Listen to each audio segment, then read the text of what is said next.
पश्चातापाच्या व्यक्ती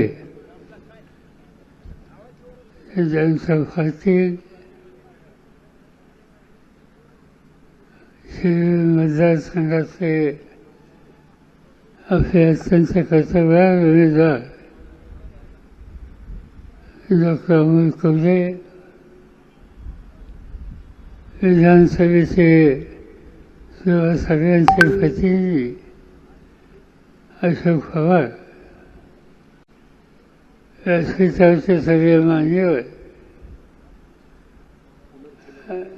आणि हजारोच्या संख्येनं गेले 2-3 तास आपण उपस्थित असलेले बंधू आणि भगिनी,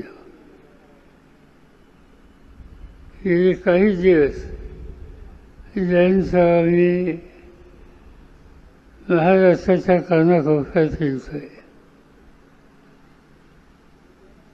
मी स्वतः साताऱ्याला जाऊन आलो, सोलापूरला जाऊन आलो, पुणे जिल्ह्यात काही ठिकाणी गेलो,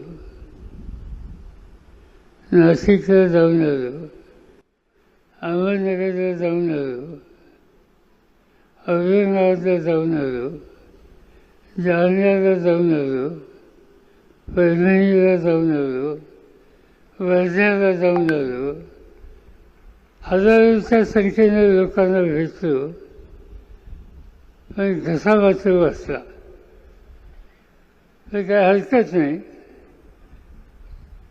त्या निमित्तानं लोकांना भेटता आलं आणि महाराष्ट्राच्या जनतेची मनस्थिती काय आहे ही बघण्याची संधी मिळाली. याचा जयंतांनी सांगितलं ते मी अत्यंत जबाबदारीने सांगतो की जयंतांचं म्हणणं 100% खरं ठरणार. या राज्यामध्ये लोकांची मनस्थिती परिवर्तन करण्याची आहे आणि त्याचं कारण गेले 10 वर्ष देशाचा कारभार चालवायची संधी ज्यांच्या हातामध्ये होती, त्यांची एकंदर काम करण्याची पद्धत ही पाहून या देशाचे लोक अस्वस्थ झाले. अनेकांनी उल्लेख केला शेतीच्या संदर्भाचा. कधी नव्हे इतका शेतकरी वर्ग राज्यात अस्वस्थ आहे. मिळालेली सत्ता ही त्यांच्यासाठी वापरायची असते. माझ्याकडं 10 वर्ष देशाच्या शेतीचं काम होतं आणि मला आठवत आहे की मी शपथ घेतली राष्ट्रपती भवनामध्ये शेती मंत्री म्हणून आणि घरी आलो. एक फाईल माझ्याकडे घेऊन खात्याचे सचिव उपस्थित आहे. म्हणजे आता सही शपथ झाली, एवढी काय अर्जंट आहे? त्यांनी सांगितलं फाईल बघा. फाईल होती की संपूर्ण हिंदुस्थानामध्ये देशाच्या गोदाममध्ये 1 महिन्यापूर्वी एवढं धान्य होतं. मी अस्वस्थ झालो. शेतीप्रधान देश म्हणायचा. मी स्वतःच्या कुटुंबाचा आणि माझ्या परत सहीला फाईल येते की 1 महिन्याचं धान्य अमेरिकेचं ते ब्राझीलमधनं धान्य आयात करा. मी काही सही केली नाही. दुसऱ्या दिवशी डॉक्टर मनमोहन सिंग प्रधानमंत्री यांचा फोन आला. पवार साहब, आपने वो फाइल देखी है? मैंने रखा.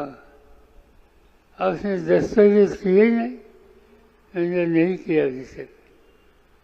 ते म्हणजे की 1 महिन्याच्या नंतर देशामध्ये दंगली होती, लवकर सही करा आणि हे धान्य खरेदी शासनाला. नाईलाजाने सही केली, धान्य खरेदी शासनाला निकाल हा घेतला. हे बदलायचे आणि हा बदलायचा निकाल आम्ही लोकांनी घेतला. धोरणाची काय धोरणाची? शेतीमालाच्या किमती वाढवल्या. उत्पादन खर्चाचा विचार करून शेतकऱ्याला त्याच्या घामाची किंमत मिळेल अशा प्रकारचं किमतीचं धोरण या देशात गरजेचं आहे, ते त्या ठिकाणी ठरवलं. दुसरा निकाल हा घेतला की जगात उत्तम शेतीच्या क्षेत्रात संशोधन झालं असेल, नवीन जाती तयार झालेल्या असतील, त्या तिथून विचारण्याच्या आणि शेतकऱ्यांच्याकडे ह्या द्यायच्या आणि त्यांचं उत्पादन वाढीला प्रयत्न करायचे. खतं औषधाच्या किमती कमी करायच्या आणि त्याच्या डोक्यावरचा कर्जाचा बोजा हा कमी करायचा. त्याच वेळेला एक बातमी आली की यवतमाळ जिल्ह्यामध्ये एका शेतकऱ्याने आत्महत्या केली. शेतकरी बळीराजा आत्महत्या करतो. मी अस्वस्थ झालो, कारण सुरू म्हणजे प्रधानमंत्र्यांना विनंती केली की ही गोष्ट आपल्याला सोडणारी नाही, आपण दोघंही यवतमाळला जाऊ. ज्या कुटुंबात आत्महत्या झाली त्या कुटुंबाच्या घटकांना भेटू, समजून घेऊ. सुदैवानं मनमोहन सिंगांनी संमती दिली आणि दोघंच दिल्लीवरनं नागपूरला गेलो, नागपूरवरनं यवतमाळ जिल्ह्यात गेलो. त्यांच्या घरी गेलो, ज्यांच्या घरातल्या व्यक्तीने आत्महत्या केली. माऊली रडत होती. एक मुलगा आणि एक लग्न झालेली मुलगी हा संसार होता. मी माऊली विचारले की का तुझ्या मालकाने आत्महत्या केली? त्यांनी सांगितलं मुलीचं लग्न झालंय, कर्ज काढलं होतं सावकाराकडनं, परतफेड करू शकलं नाही, कपाशीचं पीक होतं, लाल्या रोग आला, पीक उद्ध्वस्त झालं, आदल्याही वर्षी पीक उद्ध्वस्त झालं होतं, लागोपाठ दुसऱ्यांदा पीक गेलं, सावकाराचे पैसे परत करता आले नाही आणि त्यांनी आमची भांडी कुंडी बाहेर काढली. अभिचा पंचनामा झाला. मुलीचं लग्न ठरलं होतं, ते लग्न मोडलं आणि त्यामुळं मालकाला माझ्या सहन झालं नाही. बाजारात गेला, इंजिनची बाटली घेतली, गटा प्याला आणि तो आम्हाला सोडून गेला. हे कशामुळे घडलं? हे घडलं सावकाराचं कर्ज काढलं होतं, निसर्गाचा कोप झाला, त्यामुळे पीक उद्ध्वस्त झालं आणि त्यामुळे हे पैसे परत करता आले नाहीत आणि त्यामुळे भांडी कुंडी बाहेर काढली गेली. मुलीचं लग्न मोडलं, सहन झालं नाही, त्यामुळे हे घडलं. याचा अर्थ कर्जबाजारीपणा हा या देशाच्या शेतीला लागलेला रोग आहे. दिल्लीमध्ये परत गेलो, बँकांची चर्चा केली. नाबार्ड ही जागतिक देशाची बँक, त्याच्या प्रमुखांना बोलवलं, रिझर्व्ह बँकेची चर्चा केली आणि शेवटी निकाल घेतला. काय व्हायचं असेल ते होईल, सवन देशाच्या शेतकऱ्याच्या डोक्यावरचं कर्ज माफ करू. 71,000 कोटीचं कर्ज होतं, एका हुकानेचे कर्ज माफ करू आणि स्थिती बदलली. नवीन कर्ज दिलं. उत्पादन वाढवायला हा बळीराजा कामाला लागला आणि चित्र झालं. यावेळेला 10 वर्षांनी मी मंत्रिमंडळ सोडलं, शेती खातं सोडलं. मला सांगायला आनंद झाला की ज्या देशामध्ये धान्य विशेषतः गहू आयात केला गेला त्या देशामध्ये मी ते खातं शोधल्याच्यानंतर भारत हा जगाचा 2 नंबरचा गहू निर्माण करणारा देश जगात आला. हे मी केलं नाही, मी धोरण ठरवलं असेल, पण त्या काळ्या इशी इमान दाखवणाऱ्या शेतकऱ्यांनी कष्ट केले. एवढंच नाही, हे तांदूळ हे थायलंड आणि अमेरिकेमध्ये जास्त पिकत होता, पण किंमत सांगितली, कर्जातून मुक्त केलं. या देशाने जगात 1 नंबरचं तांदळाचं उत्पादन केलं आणि या देशाची प्रतिष्ठा वाढवली. फळबाग योजना जी आम्ही लोकांनी काढली, मग ती द्राक्ष असतील नाशिकची, कोकणाचा आंबा असो, हिमाचलमध्ये सफरचंद असो, अन्य राज्याचे अन्य फळ असो, त्या सगळ्याला प्रोत्साहन केलं आणि आज जगामध्ये फळबाग योजनेची फळं ही क्रमांक 1 ने तयार कुठे होतात तर ती भारतामध्ये होतात. हे कर्तृत्व माझ्या कष्टकरी शेतकऱ्यांनी या देशात दाखवलं. मला असंच आहे की काळ असा होता की घरामध्ये घराच्या प्रमुखांनी बाजारात मोसंबी घेतली आणि तो रस्त्यात घरी यायला लागला आणि कुणी विचारलं काय खरेदी केली आणि त्यांनी सांगितलं मोसंबी घेतली, तर लोक म्हणायचे घरी कुणी आजारी आहे का, आजारी असेल तरच फळं घ्यायची. आज ते चित्र दिसत नाही.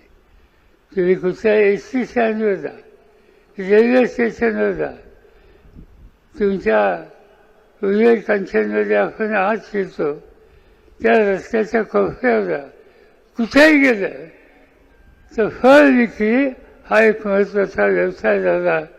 प्रचंड प्रमाणात आज या देशात फळं तयार व्हायला लागली आणि सवन शेतीचं अर्थशास्त्र बदलायला त्याचा उपयोग झालेला. हे का घडू शकलं? हे घडू शकलं त्याचं कारण उत्तम किंमत, चांगल्या जातीचं बियाणं, रास्त किमतीत खतं औषधं आणि कष्ट करणारा, मेहनत करणारा शेतकरी त्यामध्ये होऊ शकतो. 10 वर्षाच्या पूर्वी मी खातं सोडलं, मोदींचं राज्य आलं आणि काय केलं त्यांनी 10 वर्षात शेतीच्या मध्ये. आज या देशाची शेती संकटात आली. अनेक प्रश्न निर्माण झालेले आहेत. याचा उल्लेख आधी आमच्या एका सहकार्याने भाषणामध्ये केला. दिल्लीमध्ये प्रवेश करण्याच्यासाठी जो महत्त्वाचा रस्ता आहे तो राजस्थानमधून येतो, हरियाणातून येतो, पंजाबमधून येतो. त्या भागाच्या शेतकऱ्यांनी शेतीमालाच्या किमती नीट मिळाव्या हव्यात यासाठी आंदोलन करायचे ठरवलं. लोक आले, हजारोच्या संख्येने आले, आपले ट्रॅक्टर घेतले, त्या ठिकाणी आले आणि दिल्लीच्या रस्त्यावर बसले. अपेक्षा ही होती की केंद्र सरकार, मोदी सरकार त्यांच्याशी विचारविनिमय करेल. 10 दिवस झाले, 15 दिवस झाले, 1 महिना कोणी झुंकून बघितलं नाही. सरकारला वाटलं किती दिवस बसतील, पण पंजाबचा तो शेतकरी बहादर शेतकरी होता. त्यांनी काय केलं? आपल्या घरच्या 2 टीम केली. एकाने जायचं दिल्लीच्या रस्त्यावर आणि दुसऱ्याने शेतीची कामं बघायची. 15 दिवस शेतीची कामं बदलल्यानंतर दुसऱ्याने दिल्लीच्या रस्त्यावर यायचं आणि दिल्लीच्या रस्त्यावर जो आधी आला त्यांनी जाऊन शेतीचं काम करायचं. ही मंडळी 1 वर्ष होय त्या सीमेवर बसली. सरकारने झुंकून बघितलं नाही.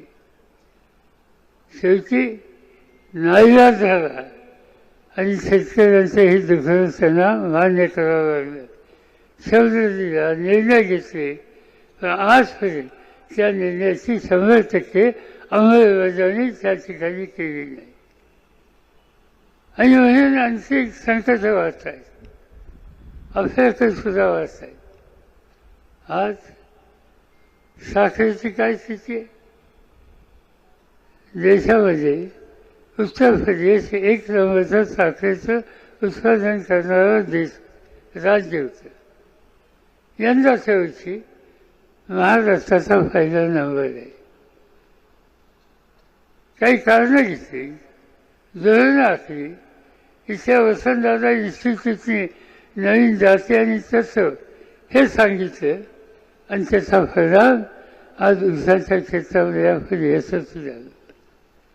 पण इतर अनेक गोष्टी या क्षेत्रात काम करण्याची गरज आहे. आणि त्याचं कारण आहे की दिवसेंदिवस या सरकारचं शेतीवरचं लक्ष कमी होत आहे. आणि त्याचा परिणाम आज पुन्हा एकदा देशावर राज्यामध्ये आत्महत्या वाढायला लागली. मध्यंतरी अमित शहा महाराष्ट्रात आले आणि त्यांनी सांगितलं, भाषण केलं की महाराष्ट्राच्या शेतकऱ्यांनी आत्महत्या केल्या त्याच्याबद्दल शेतकऱ्यांची माफी सर्व साहेबांनी मागितली पाहिजे. मी माहिती घेतली. मी असेपर्यंत आत्महत्या कमी झालेल्या होत्या आणि मी महाराष्ट्राचं शेतीचं काम सोडलं, आत्महत्याचा दर वाढत गेला. आज महाराष्ट्र दुर्दैवानं पुन्हा एकदा शेतकऱ्यांच्या आत्महत्याच्या रस्त्यावर देशात वर यायला लागला. हे राज्याच्या दृष्टीनं चांगली गोष्ट आहे आणि त्याचं कारण या राज्यकर्त्यांना त्या संबंधीची व्यक्तित्वाची आस्था नाही आहे. एका बाजून शेतीची स्थिती, सत्ता ही लोकांच्यासाठी वापरायची असते. आज काय होते? मगाशी आमच्या एका सरकाराने माहिती दिली की झारखंडसारखं राज्य आदिवासींचं राज्य आहे. आदिवासी मुख्यमंत्री सोरेनचं नाव. आदिवासींच्या प्रश्नाच्यासाठी एक मोठं संमेलन त्यांनी रांचीला केलं. रांची ही झारखंडची राजधानी आहे आणि त्या ठिकाणी केंद्र सरकार राज्याला मदत करत नाही आणि मोदी साहेबांच्यावर त्यांची टीका टिप्पणी केली. परिणाम काय झाला? एखादा जागृत असता तर त्यांचं दुखणं काय हे समजून घेतलं असतं आणि त्याचा मार्ग काढला असता. पण प्रधानमंत्र्यावर टीका करतो काय? काहीतरी कारण काढले, आरोप केला आणि झारखंडचा मुख्यमंत्री आज गेले 5 महिने तुरुंगामध्ये आहे. दिल्लीचा मुख्यमंत्री अरविंद केजरीवाल त्याचं नाव 3दा निवडून आला. प्रचंड वर्षांनी आला. सामान्य कुटुंबाचा, एकेकाचा नोकरदार, अनेक चांगले कार्यक्रम हातामध्ये घेतले. राज्यामध्ये शिक्षणाच्या संदर्भात अनेक नवीन कार्यक्रम हातामध्ये घेतले की ते बघायला देशाच्या बाहेरनं सुद्धा लोक येतात. जसं शिक्षणाच्या संबंधीची धोरणं असली तशीच आरोग्याच्या संदर्भात धोरणं असली. कुणी आजारी पडला तर सहजपणानं त्याला इलाज कसा देता येईल आणि लवकर त्याची कशी सुटका करता येईल यासाठी त्यांनी कार्यक्रम आखले. आपल्याला दवाखाना आणि त्याचा परिणाम की त्या राज्यामध्ये आजारपणाची टक्केवारी खाली आली. लोक बघायला आले काय चमत्कार केला. त्या अरविंद केजरीवालने एका सभेमध्ये प्रधानमंत्र्यांच्या धोरणात टीका केली. आज अरविंद केजरीवाल दिल्लीच्या तुरुंगामध्ये आहे. राज्याचा मुख्यमंत्री चांगलं काम करतो त्याला तुरुंगात टाकायचं. याचा अर्थ आम्ही आता या सर्व देशाचा कारभार हुकुमशाहीच्या रचण्याची भूमिका आज राज्यकर्त्यांनी घेतलेली दिसते. याचा अर्थ स्वच्छ हा आहे की देशाची गांधी नेहरूंनी आंबेडकरांनी जी घटना दिली त्या घटनेवर आज संकटाचे दंगलाचे ढग हे आपल्या सगळ्यांना बघायला दिसत. प्रधानमंत्र्यांना काही वाटत नाही त्याचं. त्यांची भाषणं कुठली ऐकली तर कधी जवाहरलाल नेहरूंचा टीका कर, कधी अन्य प्रधानमंत्र्यांवर टीका कर. आम्हाला लोकांच्यावर टीका करायला म्हणजे त्याच्यावर त्यांना रात्री झोपच येत नाही. मी असो, आणखीन काय आमचे मित्र असो, उद्धव ठाकरे असो, या सगळ्यांच्यावर प्रचंड टीका करणं, त्याशिवाय मोदी साहेबांना रात्री झोप येत नाही. आम्हाला तुम्ही टीका करा, आम्हाला तुमच्या टीकेनं आमच्या अंगाला काही भडकं भरत नाही. आमचं म्हणणं फक्त एकच आहे की तुम्ही प्रधानमंत्री आहात. प्रधानमंत्री पद ही एक संस्था आहे, इन्स्टिट्यूशन आहे. त्या संस्थेची प्रतिष्ठा राखणं देशाच्या नागरिकांचं कर्तव्य ते आम्ही मान्य करतो. पण ती इन्स्टिट्यूशन आहे, ती संस्था आहे, तिची प्रतिष्ठा कामातून त्यांनी केली पाहिजे. जवाहरलाल नेहरूंना टीका करायची. स्वातंत्र्याच्या आंदोलनामध्ये ज्यांनी 11 वर्ष तुरुंगात घातली. स्वातंत्र्य मिळाल्याच्या नंतर लोकशाही पद्धतीचा जन्म ज्यांनी या देशामध्ये घालून देशाचा कारभार करण्याचा आदर्श केला त्या जवाहरलाल नेहरूंचा टीका. आज ते हयात नाही, त्यांना जाऊन वर्ष लागली, त्यांचा टीका. राहुल गांधी देश आणि देशाचे प्रश्न समजावेत यासाठी कन्याकुमारीपासून काश्मीरपर्यंत चालत हा ग्रस्त गेला. ठिकठिकाणी लोकांना भेटलं, त्यांचं दुःख समजून घेतलं आणि त्यावेळी मार्ग काढण्याच्या दृष्टीने विचारवंताला सुरुवात केली. तर प्रधानमंत्री म्हणतात शहाजादे, ये शहाजादे है, काहे के शहाजादे. हिंदुस्तान के सभी कोने की समस्या हल करने के लिए जो समझता है, जाता है, घूमता है, उसको शहाजादे करके उसकी मजाक उड़ाना कसे प्रधानमंत्री. यांचा संसदीय लोकशाही पद्धतीवर विश्वास नाही आहे. विरोधकांच्यावर त्यांचा विश्वास नाही आहे. विरोधक आणि सत्ताधारी पक्ष यांच्यामध्ये सुसंवाद लागतो, डायलॉग लागतो आणि डायलॉगने प्रश्न सोडवता येतात. मी देशाचा विरोधी पक्ष नेता होतो. अटल बिहारी वाजपेयी प्रधानमंत्री होते. अनेक वेळा प्रश्न निघायचे. वाजपेयी विरोधी पक्ष नेते आणि सिनियर मंत्री यांना एकत्र बसायचे, चर्चा करायचे. आम्हा लोकांची मतंसुद्धा काय हे जाणून घ्यायची आणि आमची मतं योग्य असली तर त्याची अंमलबजावणी करायची. मोदी साहेबांनी परवा फादरांच्या अधिवेशनचं होतं, ते कितीदा फादरांमध्ये आले. मनमोहन सिंग प्रधानमंत्री असायचे त्यावेळेला फादरांचं अधिवेशन 1 वर्षात झालं की त्यानंतर सगळ्या पत्रकारांना बोलून 7 वर्षामध्ये काय काय झालं, किती कार्यक्रम घेतले, किती वेळ चर्चा झाल्या याचा संबंध रजावजा हा पत्रकारांच्या सोबत द्यायचा. आणि अशा पत्रकार परिषदेला त्यांनी 10 वर्षाच्या काळात 110 वेळेला बोलवल्या आणि पत्रकारांच्या सोबत संबंध आपल्या कामाचा लेखाजोखा ठेवला. मोदी साहेबांनी या 10 वर्षात एकसुद्धा पत्रकार परिषद बोलवली नाही. एकदाही त्यांनी सांगितलं नाही. पार्लमेंटमध्ये महिनाभर सेशन असेल 30 दिवसाचं, तर एखादा दिवस येणार, अर्धा खामचाच बसणार आणि निघून जाणार. त्यांचा विश्वासच नाही या संसदीय पद्धतीवर. आणि त्यांच्या आणि त्यांच्या सहकाऱ्यांची ही भूमिका आणि त्याचा परिणाम मगाशी आमच्या सहकार्याने सांगितलं की आज या सगळ्या लोकांच्या संस्था ह्या चालू आहेत का नाही याची चिंता असावी असं चिंतते. आणि महाराष्ट्रामध्ये जे बघा पंचायतीची निवडणूक झाली तर नाही, पंचायत समितीची नाही, जिल्हा परिषदेची निवडणूक 2 वर्षात नाही, सहकाराच्या निवडणुका नाही, कसलीही लोकांचा संबंध असलेली निवडणूक इथं होत नाही. आणि त्याचं कारण या निवडणूक पद्धतीवर मोदी सरकारचा यत्किंचित विश्वास नाही.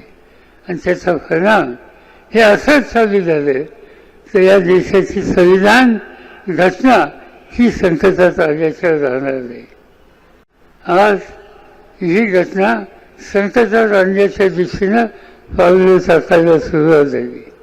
हेगडे नावाचा एक खासदार बंगलोरचा त्यांनी भाषण केलं की या देशाची घटना प्रधानमंत्र्यांना बदलायची आणि ती घटना बदलायची असेल तर त्यांच्या हातात 4 सेवक निवडून दिले पाहिजेत. ती शक्ती त्यांच्या हातात असली तर या देशाच्या घटनेमध्ये परिवर्तन करणं मोदीजींना शक्य आहे. त्यांचे एक लालू म्हणून उत्तर प्रदेशाचे खासदार आहे, त्यांनी सांगितलं कि देश के संविधान में परिवर्तन की आवश्यकता है और परिवर्तन की आवश्यकता देखकर मोदी जी ने तैयारी रखी है, मगर ये करना हो तो मोदी जी को 400 से ऊपर सदस्य संख्या की आवश्यकता है. त्यांचे सांगितलं.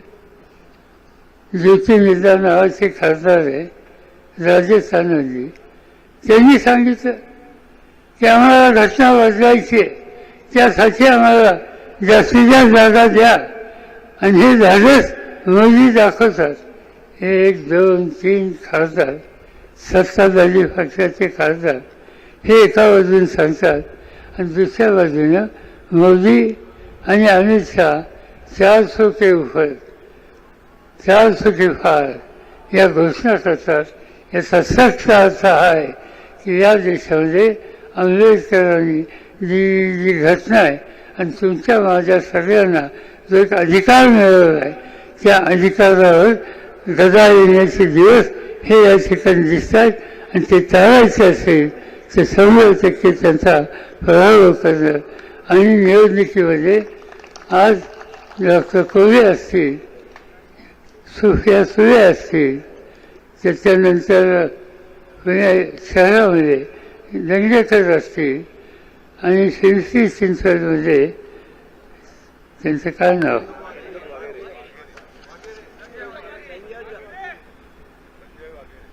संजय वाघेरे असो, या सगळ्यांना मोठ्या वरचाने विजय करा. महाराष्ट्रामध्ये परिवर्तन दिसते, लोकांची तयारी आहे. लोक आणि आपण सगळे एकत्रित राहिलो आणि मोठ्या प्रमाणावर या जागा मोदींच्या विरुद्ध निर्वाचित केल्या, त्यांचा पराभव केला तर मी खात्री देतो कुणीही या देशाच्या घटनेला हात लावू शकत नाही, तुमच्या माझ्या अधिकाराला धक्का देऊ शकत नाही. ती करण्याची मानसिक तयारी आपण सगळे मिळून करूया. त्याला तुमच्या सगळ्यांची साथ मिळेल अशाच प्रकारची अपेक्षा या ठिकाणी व्यक्त करतो आणि माझे भाषण या ठिकाणी संपवतो.